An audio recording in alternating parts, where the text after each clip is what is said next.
పంచాయతీ ఎన్నికలకు రాష్ట్ర ప్రభుత్వం శంఖం పూరించింది. ఈ మేరకు 26న పంచాయతీ ఎన్నికల షెడ్యూల్ విడుదల చేసే ఛాన్స్ ఉన్నట్టు తెలుస్తోంది. రాష్ట్రంలో ప్రతి ఒక్కరికి ఫలాలు సమానంగా పంచడమే లక్ష్యమని తెలంగాణ రైజింగ్ 2047 విజన్ డాక్యుమెంట్లో సర్కార్ లక్ష్యాలను పేర్కొంది. స్థానిక ఎన్నికలకు సన్నాహాలు పూర్తవుతున్న తరుణంలో ప్రభుత్వం కీలక నిర్ణయం తీసుకుంది. ఈ ఎన్నికల్లో పార్టీ పరంగా బీసీలకు ప్రాతినిధ్యం 50% దాటాలని ఆదేశాలు జారీ చేసింది. కొడంగల్ ప్రాంతానికి అంతర్జాతీయ పరిశ్రమలు తీసుకొచ్చి పారిశ్రామికంగా అభివృద్ధి చేస్తామని ముఖ్యమంత్రి రేవంత్ రెడ్డి సభాముఖంగా వెల్లడించారు.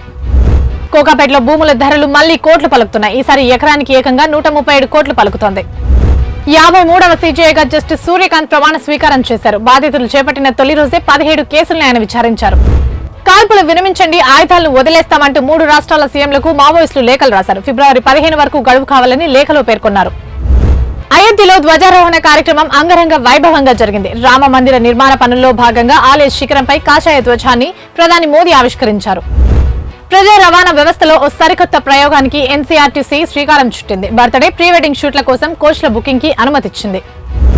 ఏపీకి వాతావరణ కేంద్రం సెన్యార్ తుఫాన్ హెచ్చరికలు జారీ చేసింది. అల్పపీడనం తుఫాన్గా మారి ఏపీలో భారీ వర్షాలు కురిసే అవకాశం ఉందని వెల్లడించింది.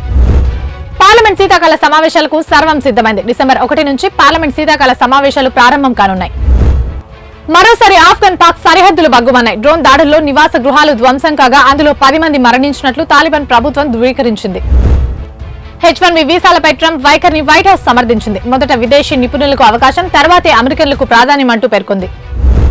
సంపన్నుల కోసం అగ్రరాజ్యం గోల్డ్ కార్డ్ వీసా విధానాన్ని తీసుకురానుంది. $1 మిలియన్ కానుకతో శాశ్వత నివాస హోదాని డిసెంబర్ 18న ప్రారంభించేందుకు ట్రంప్ సర్కార్ ఏర్పాట్లు చేస్తోంది. భారత మహిళలు కబడ్డీ జగజ్జేతులుగా నిలిచారు. ఇండియా అమ్మాయిలు వరుసగా రెండోసారి విమెన్స్ కబడ్డీ వరల్డ్ కప్ ను చేజెక్కించుకున్నారు. క్రికెట్ ప్రియులకు ఇదో క్రేజీ న్యూస్. టీమిండియా మాజీ ప్లేయర్ శిఖర్ ధావన్, హర్భజన్ సింగ్ మళ్లీ మైదానంలోకి అడుగు పెట్టనున్నట్లు వార్తలు వినిపిస్తున్నాయి.